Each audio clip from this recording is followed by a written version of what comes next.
할렐루야. 오늘도 주님의 선하신 부르심에 순종하여서 우리 섬기는 교회에 나와 기도의 자리를 지키는 모든 분들 위해, 또 각 교회를 섬기시는 우리 목사님들 위해, 그리고 우리 교회 현장에 나와 있지 않지만 가정에서 또는 삶의 자리에서 이 시간 귀한 마음을 모으는 모든 주님의 백성들 위해 하나님의 은혜가 함께 하시기를 간절히 바랍니다. 이제 오늘 제가 담당할 부분은 우리 30장 1절로 11절까지의 말씀인데요.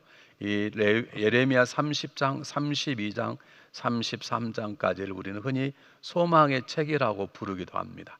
지금까지 하나님께서 이스라엘 백성들의 죄를 정확하게 지적하시고 거기에 대한 사랑의 채찍을 말씀하시며 돌아오도록 인도하시는 말씀이었다면, 이제 오늘 30장부터는 유다와 이스라엘 민족을 회복해서 다시 모든 것으로부터 고향으로 돌아오게 하시겠다는 하나님의 약속의 말씀입니다. 이 말씀을 우리가 귀하게 읽어야 될 줄 아는데요, 오늘 성경 본문은 특별하게 하나님께서 에레미야에게 말씀하셨다는 말이 반복적으로 나오면 그것을 책에 기록하라고 말씀했습니다. 이 책에라고 우리는 번역되어 있는데요, 책에 원래 원어대로 한다면 책으로라고 번역하는 게 맞다고 그럽니다. 책에 기록하란 말은 어떻게 생각하면 그냥 책에 기록하는 걸로만 의미가 들어오잖아요. 그런데 책으로 기록하는 말은 책에 기록하여 전달하라, 그런 뜻으로 담겨져 있다고 해석하는 분들이 많이 있습니다. 다시 말하면 이건 정말로 귀중한 말이기 때문에 그 말을 편지도 쓰지 말고 종이도 쓰지 말고 사람의 귀에 그냥 전하지 말고 가장 귀중한 책에 정확히 써서 가장 귀중한 곳에 보관하라, 그런 뜻입니다. 어떤 걸 전하라는 것입니까? 하나님께서 이스라엘 민족을 회복시켜 주겠다는 것입니다. 포로에서 돌아오게 하겠다는 것입니다. 사랑의 채찍을 거두고 이제는 새로운 희망된 삶을 살도록 하나님께서 일하시겠다는 말씀인 것입니다. 하나님의 소망의 메시지는 우리가 살아가야 될 힘인 것이고 삶의 원천인 것이고, 지금도 어려움을 이겨나가야 될 가장 중요한 이유가 하나님의 약속의 말씀이 주는 소망인 것입니다. 다시 쉽게 말씀드리면 우리가 너무나 잘 아는 것이지만 우리에게는 소망의 능력이 없습니다. 우리에게는 내일을 헤쳐나갈 아무런 지혜와 능력도 없습니다.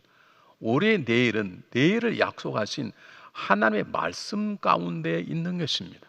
그러므로 하나님께서 예레미야에게 말씀하신 뭐냐면, 내가 너희를 위하여 일을 할 것이다. 그러니 너희들은 소망을 가져라. 이제 때가 되면 너희를 내가 회복시켜서 나의 백성다운 삶을 살게 할 터인데, 그날이 올 때까지 좌절하지 말고 포기하지 말고 불평하지 말고 서로 다투지 말고 소망을 가지고 지금의 자리에서 당당하게 살아가라는 말씀입니다. 이것을 책에 새겨서 전하라는 말은 이 소망을 사람들의 마음속에 새기가라는 것입니다. 저는 지금도 목회 현장 속에서 아직도 잊지 못할 한 사건이 있습니다. 교회에 충성하는 집사님 부부가 있었습니다. 큰아들이 8살인데 어느 날 희귀한 병에 걸렸습니다. 고치지 못한다는 판단을 받았습니다. 명의를 찾아서 가장 한국에서 뛰어난다고 생각하는 한 사람을 만나서 그분에게 마지막 진단을 받았습니다.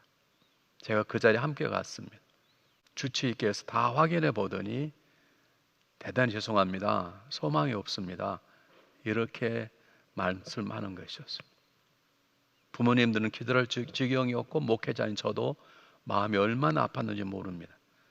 여러분, 소망이 없다면 아무리 부유해도 아무리 강건해도 아무리 인기 있는 스타를 할지라도 당신에게 소망이 없다는 말은 삶이 없다는 것과 같은 것입니다. 그런데 하나님 우리에게 뭐라고 말씀하십니까? 지금 너가 처한 상황이 어떤 상황이든 관계없이 내가 너에게 소망을 줄 것이다, 내가 소망을 갖도록 일할 것이다 라고 하는 하나님의 말씀입니다. 우리 하나님과 함께하는 이상 우리에게는 소망이 있습니다. 우리 하나님과 함께하는 이상은 내 삶이 지금 어떻든 내 마음이 어떻든 내 믿음이 어떻든 관계없이 그분께서 우리를 회복시키실 것이라는 분명한 소망을 붙잡는 것이 믿음입니다. 이것이 하나님의 마음을 아는 자입니다. 우리 29장 11절 한번 보실까요? 이미 본 것이 한번 읽어보겠습니다. 여호와의 말씀이니라, 너희를 향한 나의 생각은 내가 하나니 재앙이 아니라 곧 평안이요 너희에게 미래와 희망을 주는 것이니라. 지금 세상은 너무 어둡습니다. 어떻게 될지 모른다고 사람들이 걱정합니다. 어쩌면 앞으로는 우주복처럼 그런 옷을 입고 다녀야 되지 않냐고 걱정하는 사람도 있습니다. 그러나 하나님 분명히 말씀하십니다. 내가 너희와 함께하여 너 미래와 희망을 주겠다는 것입니다. 하나님이 주시겠다는데 감히 누가 하나님 일하심을 막겠습니까? 환난과 고난 속에서의 승리의 길은 하나님의 회복의 약속을 믿는 것입니다. 우리가 새롭게 일어나는 삶의 터전은 맨 먼저 붙잡아야 될 것은 소망을 약속하신 하나님의 약속을 붙잡는 것입니다. 사랑하는 여러분, 우리는 회복 또는 치유, 부흥이라는 주제를 가지고 함께 모여 말씀을 나누고 기도하는데, 여러분, 회복과 치유와 부흥이라는 놀라운 역사는 하나님의 약속 속에 담겨져 있습니다. 그러므로 우리 자신의 현실만 집중하지 말고 약속하신 그분의 약속을 붙잡고 살아가는 우리가 되어야 될 줄 믿습니다. 두 번째, 오늘 본문의 말씀이 주는 가장 중요한 또 다른 메시지 뭐냐면, 책으로 기록해서 가장 귀중한 곳에 남겨라는 말은 무슨 말이냐면, 너희 자녀들에게 하나님의 마음, 하나님의 말씀을 전하라는 뜻입니다. 여러분, 이 약속의 말씀이 이루어질 때까지 살아남은 사람보다는 아마 세상을 떠나는 사람이 많이 있었을 것입니다. 우리 한국이 36년 동안 일제 억압에서 해방이 되는 해방의 날을 보는 사람도 많았지만 보지 못하고 죽어가는 사람이 많아 있었던 것처럼, 오늘 약속은 당장에 주는 약속이 아닙니다. 수십 년이 지난 다음, 정확히 말하면 70년이라는 포로 생활이 끝난 다음에 이루어지는 하나님의 약속의 소망의 일하심입니다. 그러니 이 말씀은 무슨 말입니까? 너희 자손들에게 가르치라는 것입니다. 너희 자손들에게 가르치라는 것입니다. 우리가 성경을 읽어 다 알지만 출애굽을 했습니다. 광야에서 40년을 지났습니다. 근데 광야에 40년 동안 가나안 땅에 들어가지 못하고 1세는 다 죽었습니다. 어쩌면 그 다음 2세들이 가나안 땅을 다스릴 백성이기 때문에 더 귀중할 것입니다. 그래서 하나님께서 모세에게 말씀하셨습니다. 출애굽기 17장 14절, 가나안 땅에 들어가 이제는 광야 생활을 시작할 때 그 앞길을 가로막는 아말렉이 있었는데, 그 아말렉과의 싸움에 승리한 다음에 하나님께서 모세에게 하신 말씀을 잘 들을 필요가 있습니다. 한번 읽어보겠습니다. 여호와께서 모세에게 이르시되 이것을 책에 기록하여 기념하게 하고 여호수아의 귀에 외워 들리라. 내가 아말렉을 없이 하여 천하의 기억도 못하게 하리라. 누구에게요? 자녀들에게요. 후손들에게 이 책을 기록하여 기념하게 하고 외워 들리라. 누구에게? 자기들께 들리는 게 아니라 자녀에게 들리라 말에 포함되어 있고, 특히 중요한 것은 여호수아의 귀에 외워 들리라. 왜 여호수아의 귀에 특히 여호수아라는 사람을 씁니까? 40년 후에 가나안 땅에 들어가 전쟁할 대장이 누구냐면 여호수아이기 때문입니다. 아말렉과의 싸움이 끝난 다음에 40년 동안 광야 생활 속에 적들과 치열한 전쟁은 없었습니다. 그런데 가나안 땅에 들어가서부터는 목숨을 건 전쟁이 있었잖아요. 그 전쟁을 이끌 리더가 누굽니까? 여호수아입니다. 하나님은 오늘 우리들에게 말씀하십니다. 너희가 받은 은혜를 너희 자녀들에게 전달하고 나누라는 것입니다. 여러분, 어떤 의미로 우리의 소망이 있다는 것은 우리의 자녀들이 부모된 우리보다 더 좋은 믿음을 가지고 있고 더 넉넉한 인품을 가지고 있고, 그것이 우리의 소망인 것이죠. 우리 자녀가 우리보다 더 부유하고 더 출세했고 이름을 날리고 그것이 우리의 소망이 되는 것입니까? 아닙니다. 그들이 우리 하나님 앞에서 떠나버린다면 우리의 미래는 소망이 없는 것입니다. 우리의 삶은 우리만을 위하는 것이 아니라 우리를 통한 하나님의 후손들에게, 우리를 통한 우리의 자녀들에게까지 하나님의 은혜가 전달되어야 되기 때문에, 여러분, 우리가 해야 될 가장 중요한 사명은 내가 받은 은혜를 내 후손들에게 나누어 주는 것입니다. 내가 붙잡고 소망 같은 그 소망을 내 자녀들에게 진정한 소망이 무엇인가를 알려주는 것입니다. 한번 보실까요? 창세기 12장, 우리 너무 잘 아는 아브라함의 부르심에 하나님 뭐라고 말씀하셨는지. 여호와께서 아브라함이 이르시되 너는 너의 본토 친척 아비집을 떠나 내가 내게 보여줄 땅으로 가라. 내가 너로 큰 민족을 이루고 내게 복을 주고 내 이름을 창대하게 하는 넌 복이 될지라. 너를 축복하는 자에게 내가 복을 내리고 너를 저주하는 자에게 내가 저주하니 땅의 모든 족속이 너로 말미암아 복을 얻을 것이니라 하시니라. 하나님께서 아브라함을 부르셨습니다. 아브라함에게 복을 주시겠다는 것입니다. 자녀를 하늘의 별만큼 바닷가에 있는 모래알만큼 많이 주시겠다는 것입니다. 하나님이 아브라함에게만 복을 주신 게 아닙니다. 아브라함을 통해서 모든 민족이 복을 받도록 하나님께서 아브라함을 쓰시겠다는 것입니다. 사실 궁극적인 목적은 아브라함의 후대 이 땅의 모든 사람들입니다. 이것이 하나님의 마음인 것입니다. 여러분, 우리의 은혜가 우리의 멈춰서는 안 됩니다. 우리 자녀들에게까지 전달돼야 되고, 이걸 확장하면 우리 자녀뿐만 아니라 우리 인종을 넘어서, 우리 지역을 넘어서, 나라와 민족을 넘어서 하나님의 은혜가 우리를 통해서 전달되도록 노력하라, 그 말입니다. 한번 우리 다시 한번 보겠습니다. 출애굽기 19장 5절 6절 한번 읽어보겠습니다. 세계가 다 내게 속하였나니 너희가 내 말을 잘 듣고 내 언약을 지키면 너희는 모든 민족 중에서 내 소유가 되겠고 너희가 내게 대하여 제상 나라가 되며 거룩한 백성이 되리라.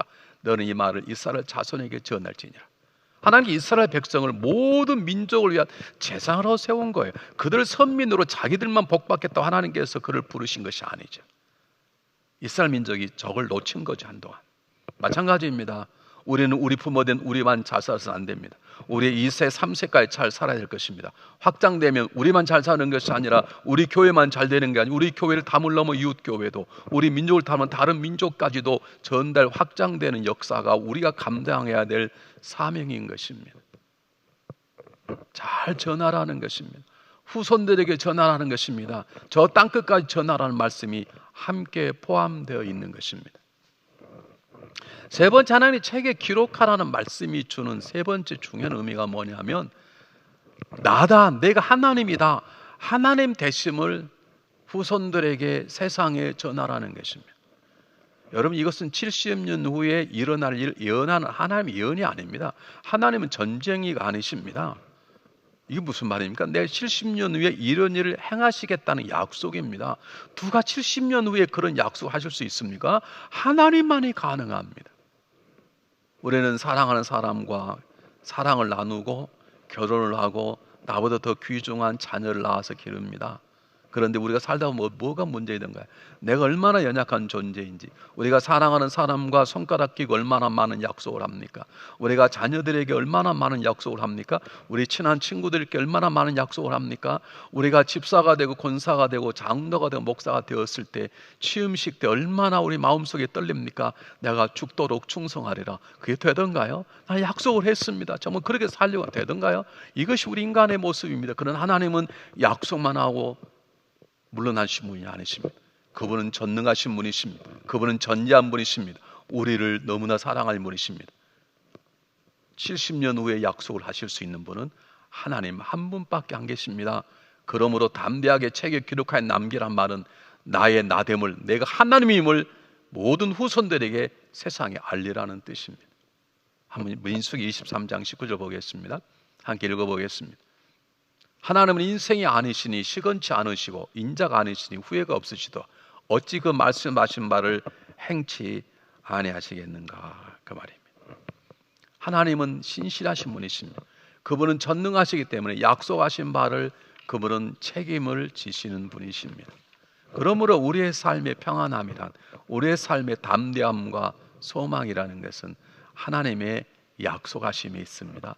그래서 우리가 날마다 하나님의 약속이신 말씀 속에 들어가야 되고, 하나님의 소망의 근원이신 말씀 속에 들어가야 되고, 그리고 기도하는 가운데 그 말씀이 나의 삶 가운데 젖어들 수 있도록, 그래서 그 삶을 살아낼 수 있도록, 하나님의 소망이 내 삶을 바꿀 수 있도록 노력하는 것이 우리가 해야 될 일인 것입니다. 꼭 기억하십시오. 하나님 우리에게 놀라운 약속을 주셨습니다. 성경을 필 때마다 보석 같은 하나님의 약속이 담겨져 있습니다. 그 약속을 붙잡고 하루하루를 승리하는 우리가 되어야 될 줄 믿습니다. 자, 두 번째, 오늘 성경 본문이 준 두 번째 굉장히 중요한 메시지가 뭐냐면, 예수 그리스도를 믿고 순종하여 살아라, 그 말입니다. 오늘 성경 본문에 예수 그리스도 어디가 나오냐고 물으신다면 이렇게 이야기할 수 있습니다. 우리 오늘 30장 9절을 한번 말씀을 보겠습니다. 오늘 9절 말씀이 뭐라고 나와 있냐면, 너희는 너희 하나님 나 여호와를 섬기며 내가 너희를 위하여 일으키를 너희 왕 다윗을 섬기리라. 지금 다윗 왕이 세상을 떠난 지 언제인데 다윗 왕이 다시 부활해서 이스라엘 민족을 섬깁니까? 그러므로 저기 말하는 다윗은 다윗의 가문을 통해 이 땅에 오실 예수 그리스도를 말하는 것입니다. 하나님은 예레미야를 통해서 이스라엘 후손들에게 말씀하시지만 오늘 우리들에게 말씀하시는 것입니다. 언젠가 이 땅의 왕인데 독생자를 너희들이 보내서 너희들이 왕이 될 것이며 그가 너희를 복된 거 인도하실까는 하나님의 놀라운 약속인 것입니다. 하나 더 보실까요? 하나 더 보시면 더 정확히 여러분 아실 수 있을까요? 에스겔 34장 23절로 24절 말씀 한번 보겠습니다. 아주 중요한 말씀이기 때문에 우리가 한번 천천히 한번 읽어보겠습니다. 에스겔 34장 23절 24절 말씀 함께 보겠습니다. 내가 한 목자를 그들을 위해 세워 먹이게 하리니 그는 내 종 다윗이라. 그가 그들을 먹이고 그들의 목자가 될지라. 나 여호와는 그들의 하나님이 되고 내 종 다윗은 그들 중에 왕이 되리라. 나 여호와의 말이니라. 오늘 본문의 말씀과 똑같은 말씀입니다. 근데 어떻게 다윗이 왕이 됩니까? 다윗의 가물도 이 땅에 오실 예수 그리스도를 지칭하는 단어입니다. 여러분, 하나님의 약속의 말씀이 우리의 소망입니다. 아십니까? 말씀이 육신의 이 땅에 오신 분이 예수 그리스도이십니다. 그러므로 우리에게 진정한 소망은 예수 그리스도이십니다. 예수 그리스도를 떠나는 소망은 환상이요 착각이요 오해인 것입니다. 우리의 진정한 삶의 원천은 예수 그리스도이십니다. 우리가 하나님 말씀이 내 영의 양식이 되고 내 가야 될 길의 빛이 되는 것처럼 예수 그리스도가 우리의 길이요 진리인 것이요 우리의 삶의 능력인 것이고 우리의 놀라운 하나님의 힘을 얻게 하는 통로인 것입니다. 요즘 살 맛이 안 난다고 하신 분이 계십니다. 나는 그분에게 묻고 싶은 게 있습니다. 그러면 그렇게 말씀하시는 당신에게 예수 그리스도는 누구십니까? 적어도 예수 믿는 우리라면 아무리 세상이 어려워도 우리가 그리스도를 통해서 구원받은 하나님의 백성이 되었다면, 예수 그리스도가 내 삶의 진정한 소망이라면, 예수 그리스도가 내 삶의 터전이라면, 예수 그리스도가 나를 붙잡는 하나님의 선한 손길이요 우리를 인도하시는 하나님의 구원자라고 믿는다면 우리에게는 결코 낭망함이 없는 것입니다. 우리에게는 항상 소망이 있는 것입니다. 그분은 지금도 살아 계시는 분이기 때문에 그런 것이요, 그분은 다시 이 땅에 오실 분이기에 우리 모두에게는 소망이 있는 것입니다. 우리에게는 절망이라는 단어는 아무것도 아닌 것입니다. 참 어려운 시대를 살아가고 있는 것 틀림없습니다. 때때로 힘들 들고 지치고 피곤하기도 합니다. 그러나 그렇다고 소망이 없는 것은 아닙니다. 밤이 깊을수록 새벽이 가까우듯이 어려울수록 소망이신 그분께서 우리의 삶에 새로운 빛을 던져주실 것을 우리는 믿는 것입니다. 세 번째입니다. 오늘 본문이 우리에게 주는 세 번째 메시지가 뭐냐면, 하나님의 백성에게는 소망이 없는 고난과 고통은 없다. 흔히 사람들이 말하는, 우리 교우들이 말하는 다른 말을 말하면 하나님의 백성에게는 이유 없는 고난은 없다, 이렇게 말할 수 있습니다. 오늘 성경 본문에 보면 6절을 한번 보겠습니다. 6절에 한 9절을 한번 읽어보겠습니다. 함께 읽습니다. 시작. 너희는 자식을 해산하는 남자가 있는가 물어보라. 남자마다 해산하는 여인같이 손으로 각 허리를 짚고 그 얼굴빛이 창백하여 보이면 어쩌미뇨. 지금 고난당하고 있는, 하나님의 채찍에 맞아 포로가 되고 고난당하고 있는 이스라엘 민족의 모습을 하나님께서 직접 말씀하시는 것입니다. 저게 중요한 것은 이스라엘 민족을 고난당하는 것을 해산하는 여인의 이유와 비유해서 우리에게 말씀하셨습니다. 여러분, 저기를 우리는 꼭 중요한 하나의 관점을 잡아야 됩니다. 왜 이스라엘 민족의 고통을 해산이라는 단어를 통해서 설명하시는 걸까?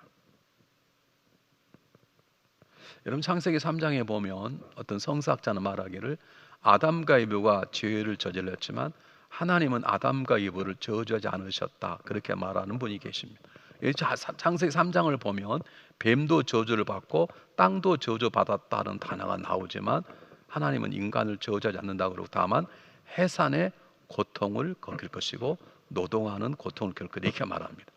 그런데 해산의 고통은 사실은 하나님 우리에게 주신 하나님의 지혜입니다. 해산의 고통 다음에는 뭐가 있습니까? 기쁨과 감격이 있습니다. 그렇지 않습니까? 땅을 가꾸는 데는 고통스럽습니다. 그러나 가꾸고 씨를 뿌리고 물을 주며 그 다음에 뭐가 합니까? 추수의 감격과 기쁨이 있는 거예요. 이것이 하나님의 선하심입니다. 하나님 되심입니다. 우리가 사랑의 채찍을 맞아도 괴롭지 않는 것은, 왜 때때로 하나님의 징벌을 받아서 아프지만 우리가 절망하지 않는 것은, 그것이 해산의 고통인 것처럼 그 고통 다음에는 하나님이 준비하신 아름다운 감격과 기쁨이 자리 잡고 있는 것이기 때문인 것입니다. 여러분, 지금 참 어려운 시대를 살고 있습니다. 어떤 이들은 우리 된 징계라고 말하기도 하고, 어떤 이들은 하나님의 환난에 대한 허락하심이라고 말하기도 합니다. 그것이 무엇인 건 관계없이 여러분, 하나님의 백성에게는 우리의 당하는 고난과 고통이 분명히 의미가 있고 그것이 꼭 저주만 아니라는 것입니다. 더 정확히 말씀드리면 하나님이 내린 가장 큰 징계는 사랑의 채찍이 아닙니다. 하나님께 내리신 가장 큰 징계는 채찍이나 고통이나 고난이 아니라 버리심이요 무관심입니다. 하나님의 가장 저주받은 사람은 하나님 버려버린 사람입니다. 하나님의 마음을 쓰지 않는 사람입니다. 여러분, 우리도 그러지 않습니까? 우리가 그래도 시비를 걸고 가끔 쌈박질하는 이유가 뭡니까? 그래도 사랑하기 때문에 하는 것이거든요. 사랑하기 때문에 시비를 걸고 그러지, 뭐 관심 없는 사람에게 시비를 겁니까? 한번 잘 생각해 보십시오. 하나님께서 우리 인생을 살아갈 때 때때로 사랑의 채찍을 맞기도 합니다. 때때로 하나님의 주신 고난과 고통이 우리 앞에 커다란 강처럼 놓일 때가 있습니다. 그러나 중요한 것은 하나님의 징계는 반드시 새로운 길을 향한 소망이 있는 것이고, 하나 우리 주신 고통은 끝이 막힌 것이 아니라 새로운 소망으로 구멍이 뚫려 있는 터널인 것입니다. 모든 것이 지나가게 될 것이고 그 다음에 우리는 놀랍게 변화되는 역사를 경험하게 될 것입니다. 한번 보실까요? 정말로 하나님께서 우리 주시는 징계, 하나님 우리를 정말로 하는 정말 무서운 채찍이 무엇인지, 로마서 1장 23절 24절 우리 함께 한번 읽어보겠습니다. 똑같이 읽겠습니다. 시작. 썩어지지 아니하는 하나님의 영광을 썩어질 사람과 금수와 버리지 형상의 우상으로 바꾸느니라. 그러면 하나님께서 저희를 마음의 정욕대로 더러움에 내어버리사 저희 몸을 서로 욕되게 하셨으니 그랬습니다. 여러분, 하나님의 가장 무서운 징계는 버려버리는 것입니다. 죄 가운데 그냥 둘어버리는 것, 사랑의 채찍도 거두시는 것입니다. 징계도 하지 않는 것입니다. 그러므로 여러분 기억하십시오. 여러분, 이렇게 어려운 시대에 살아가는데 내가 하나님만이 아는 죄를 범하였는데 목사님도 모르고 장로도 모르고 아무도 모르고 내 아내도 모르고 내 남편도 모르고 나만이 은밀한 지은 죄가 있는데 사업도 잘 되고 다 잘 되는 것입니다. 만약 그렇다면 대단히 죄송한 여러분은 하나님과 관계없는 존재일 수 있습니다. 하나님은 그렇게 우리를 대하지 않습니다. 어쩌면 하나님과 전혀 무관한 관계, 하나님 버려두시니까 잘 될 수 있습니다. 어떤 사람 내가 하나님 믿지 않아도 잘 된다고 말합니다. 그럴 수 있습니다. 하나님이 버려버린 사람은 무관하게 잘 될 수도 있습니다. 우리는 정말 사랑하는 하나님 안에 거하기 때문에 하나님은 우리를 때때로 사랑의 채찍을 들기도 하고 가는 길을 막기도 하고 고통이라는 터널을 지나게도 하시는 것입니다. 그 다음에 우리는 놀라운 새롭게 빚어지는 우리의 모습을 보고 하나님이 기뻐할 것이고 우리도 우리 자신을 보면서 감격과 기쁨을 누리게 될 것입니다. 요즘 주어지는 환경을 놓고 많은 분들이 이렇게 얘기를 하죠. 야, 이건 우리가 잘못 살아서 하나님께서 미국과 모든 나라를 징계하시는 거야. 어떤 이들은 말합니다. 이건 징계는 아니야. 하나님께서 그렇게 쉽게 징계한다면 나라가 벌써 다 망했을 거야. 하나님께 징계하는 건 아니지만 하나님의 환난을 보고 그냥 지켜보시는 것이야. 그렇게 말씀하고 합니다. 여러분, 우리 지금 당하는 환경이 하나님이 징계든 또는 하나님께서 지켜보시는 환난에는 관계없습니다. 징계를 할지라도 하나님 안에 있으면 어떻게 되는가요? 성경을 한번 보겠습니다. 성경을 뭐라고 말하나? 히브리서 12장 11절 말씀 우리 함께 보겠습니다. 무릇 징계가 당시에는 즐거워 보이지 않고 슬퍼 보이나 후에 그로 말미암아 연단한 자에게는 의의 평강한 열매를 맺나니. 결국 하나님이 채찍질을 하시고 징계를 할지라도 하나님의 백성은 하나님께서 우리를 징계하신 후에 달구어서 새롭게 만드셔서 의와 평강한 열매를 맺도록 하나님이 하실 것입니다. 어릴 때 아직도 기억이 납니다. 어마어마한 폭우가 쏟아졌습니다. 쓰러진 나무도 있습니다. 무너진 집안도 있습니다. 그런데 폭풍을 지나간 다음에 들이 얼마나 파릇파릇 자라나는가, 지금도 그 생각이 문득 날 때가 있습니다. 우리가 징계를 할지라도 두려워하지 않습니다. 하나님이 우리 징계를 통해서 우리를 구원내시고 새롭게 만드셔서 터널을 지난 다음에 의와 평강의 열매를 맺게 하실 것이기 때문입니다. 아, 이건 징계가 아니다, 그냥 환난이다. 근데 하나님께서 환난을 지켜보시는 거야. 하나님 환난을 허락하셔서 환난이라 해도 관계없습니다. 우리가 하나님과 함께 하시면 환난도 우리에게는 복으로 가는 통로인 것입니다. 한번 보겠습니다. 로마서 5장 3절 4절 말씀 한번 보겠습니다. 다만 이뿐은 아니라 우리가 환난 중에도 즐거워하나니 이는 환난은 인내를, 인내는 연단을, 연단은 소망을 이루는 줄 알미로라. 여러분 잘 저 말씀을 기억하십시오. 우리가 환난이라 하더라도 망하지 않습니다. 인내하고 연단을 받아서 우리는 아름다운 모습으로 하나님이 빚어내실 것입니다. 우리가 인생을 살아가면서 요즘처럼 이런 일을 경험한 건 처음에 때로 놀라기도 합니다. 그러나 두려워할 것도 없습니다. 세상은 변해도 하나님은 여전히 그분이시고 세상에 어떤 어려움이 있어도 그분은 우리 가운데 함께 하실 것입니다. 지금 우리 힘으로는 할 수 없습니다. 하나님의 은혜밖에, 하나님의 주신 약속의 소망밖에 붙잡을 게 없습니다. 그 말씀을 붙잡으시고 힘을 내시고 용기를 내시고 담대하십시오. 아직도 두려워서 주일 예배 오신 못한 분이 계십니다. 용기를 가지십시오. 담대한 믿음으로 하나님 나와 예배 드림을 사명으로 알고 오시는 역사가 있으시기를 바랍니다. 힘들지만 기도의 소망을 가지고 기도의 자리에 나오셔야 합니다. 말도 안 되는 어려움이 있습니다. 그러나 우리는 문제되지 않습니다. 우리가 그분 안에 있으면 그분은 이렇게 일하실 것입니다. 로마서 8장 28절 말씀이 오늘 우리 주신 마지막 말씀입니다. 한번 보겠습니다.